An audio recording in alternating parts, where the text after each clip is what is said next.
Hello everyone and welcome to my YouTube channel YNR Daily Spoiler. Phyllis finally tell all about leaving YNR.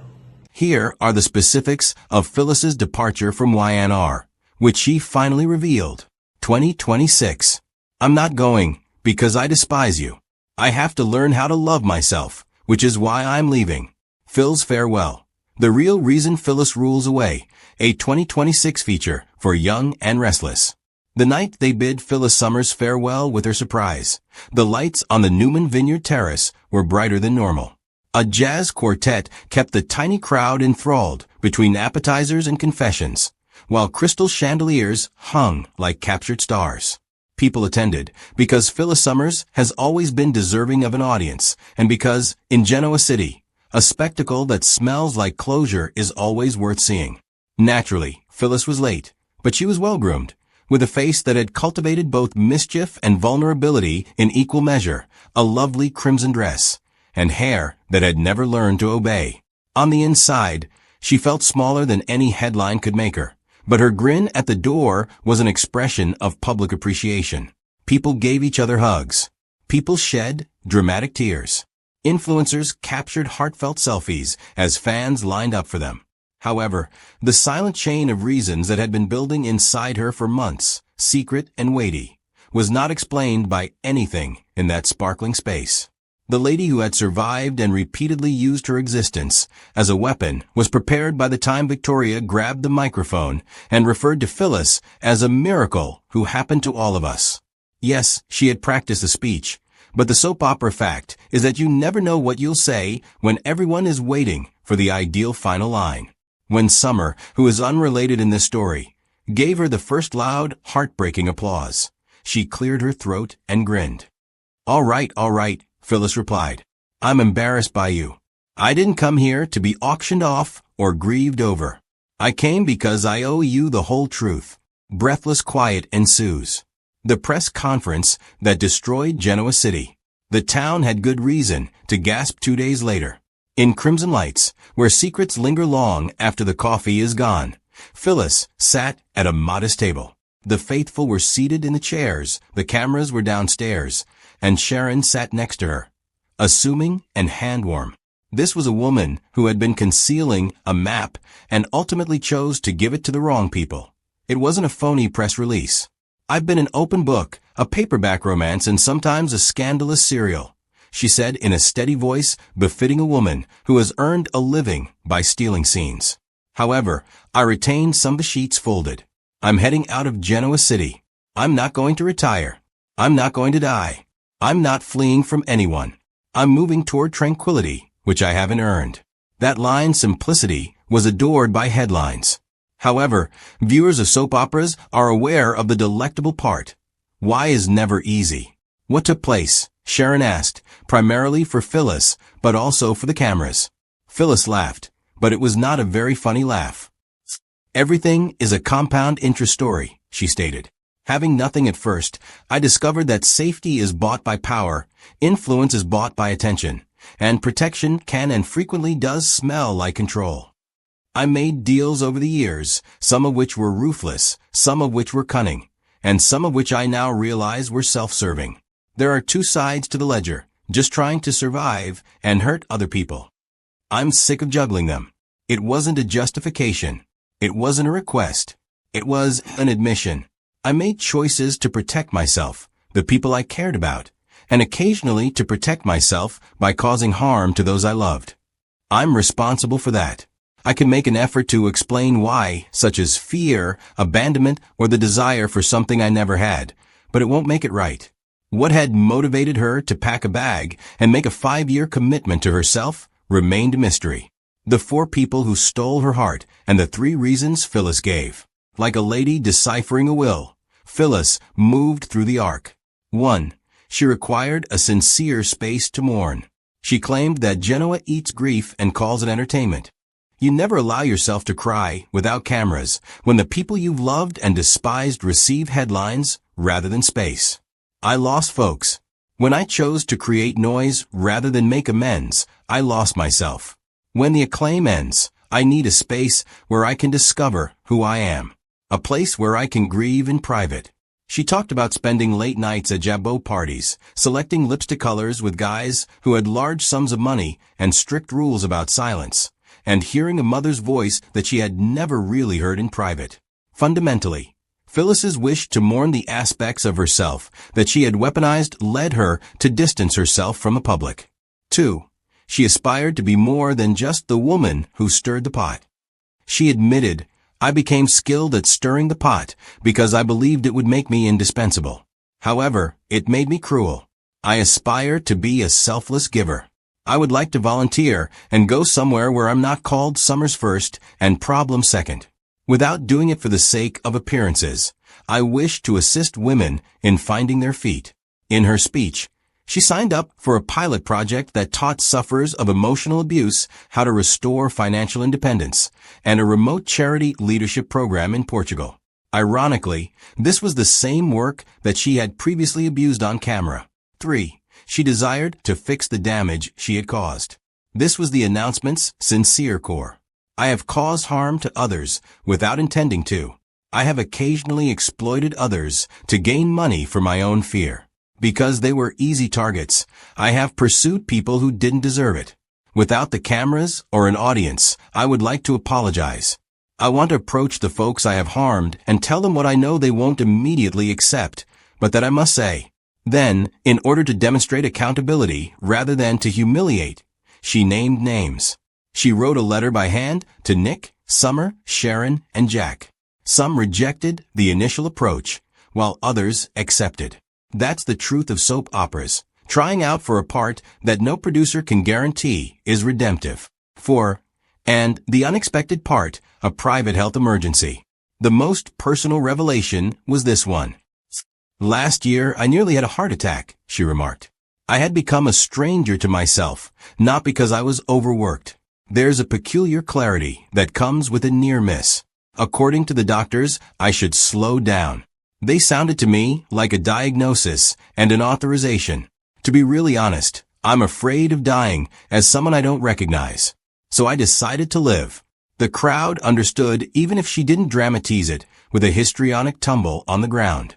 Her exit from vanity to survival was changed by a single sentence about mortality.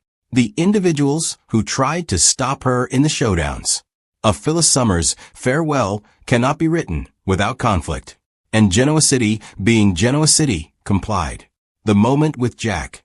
Following the news announcement, Jack Abbott was the first person to arrive at Crimson Lights.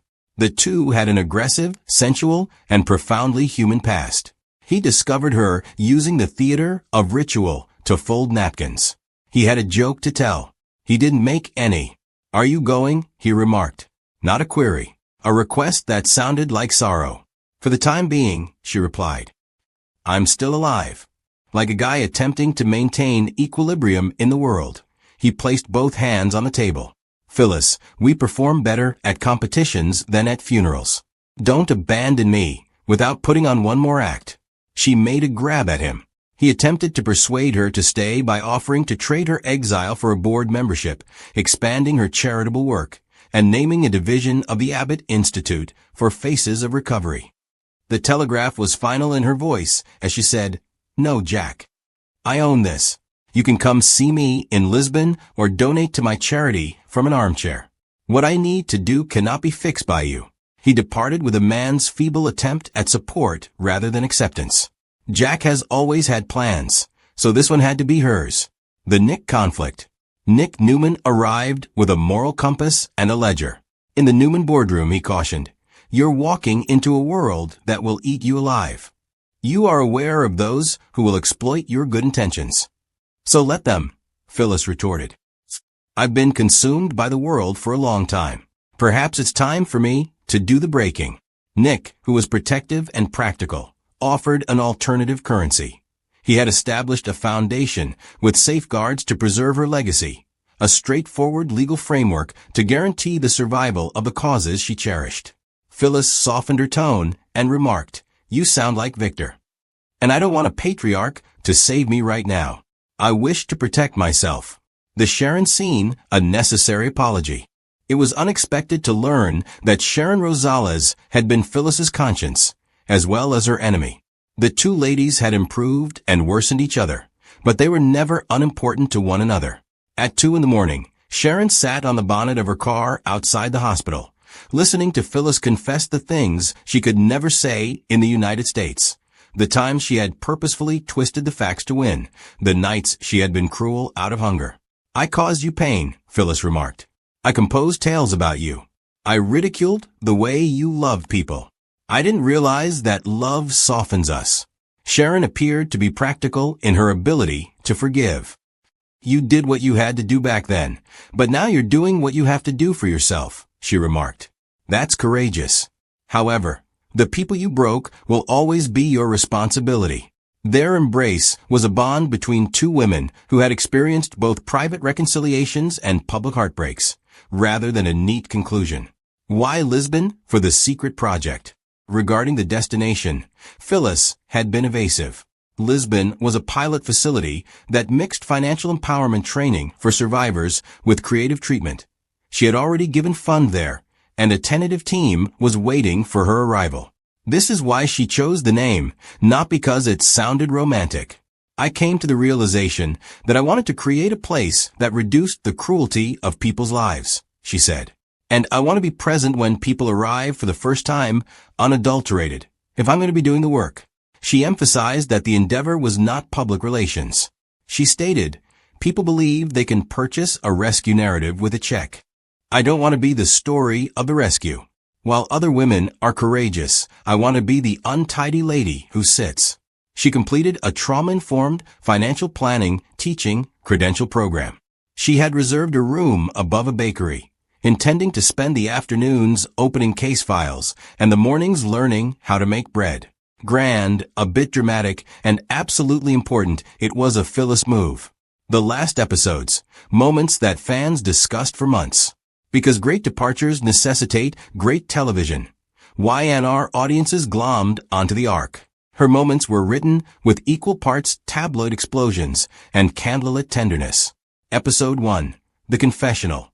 Phyllis sits across from Sharon and reveals a long-kept secret that had motivated a lot of her cruelty. An adoption program she had previously touched that put a lady in a precarious situation. Although it opens a way, the confession does not resolve anything. Phyllis tries to arrange a last-minute rescue for a community arts program in Episode 4, The Gala Gone Wrong. At the Newman event, she delivers a moving speech before stealthily leaving as the cameras refract headlines. It's her formal celebration night, and it's also the night she whispers to Kyle that she's recalibrating rather than abandoning parenthood. Episode 8, The Fight with Summer. Phyllis is confronted by Summer, the younger, disobedient Summers, for using the city as her therapy. "Leaving the bodies you heaped up to get here won't help you recover," she yells. A hand on Phyllis's cheek and the acknowledgement that the world needs both women, one to repair, one to rage, mark the end of their altercation. The show gives them a fitting send-off in Episode 12, The Goodbye at Crimson Lights, which features a montage of all the people Phyllis has ever harmed or assisted speaking on camera. Some speeches are delicate, while others are harsh. In the closing scene, Phyllis is seen leaving the house at first light with a tiny luggage, and the weight of a woman who has at last chosen to be complex and compassionate. The part that is true, and the scuttlebutt that never happened. Rumors swirled around Genoa. Was Phyllis's departure due to disagreements over her contract? For health reasons? Considering that she was having an affair? Phyllis chuckled at the cruelty as much as the rumors. In an exclusive hometown interview that aired the evening following her most recent show, she responded, "No, this has nothing to do with money or men. It was, if anything, past due. I accept accountability for the suffering I inflicted. I now accept accountability for my decisions as well." She wouldn't let her leaving be reduced to just one sound bite. She maintained that leaving was a conscious, courageous decision to go somewhere where no one would use an iPhone camera to confirm her identification, and where people would only judge her based on how hard she worked. In a place where rumors are traded for oxygen. That line, to be evaluated by work and not by gossip, resonated. What remained? What changed in the aftermath? The town remained Genoa despite Phyllis's departure. Boardrooms have been adjusted. For weeks, Phyllis's name was popular. The platform she left behind was lamented by a number of guys. As people became aware of the woman's sincere commitment to bringing about change, donations to many of the worthy charities she had supported increased. However, the actual impact was quieter and less noticeable. A nearby shelter announced a new grant. In a year, Sharon promised to bring the children to visit. Every year, Jack sent a calendar note. In Phyllis's honor, Summer established a scholarship program for women who are returning to the workforce following domestic abuse. What about Phyllis? A month after her last appearance, a grainy Instagram video of a woman in Lisbon kneading dough at a morning market while kids painted nearby went viral. It wasn't a scandal. Day 1 of learning to make bread was her straightforward caption. The first day of learning to stay silent.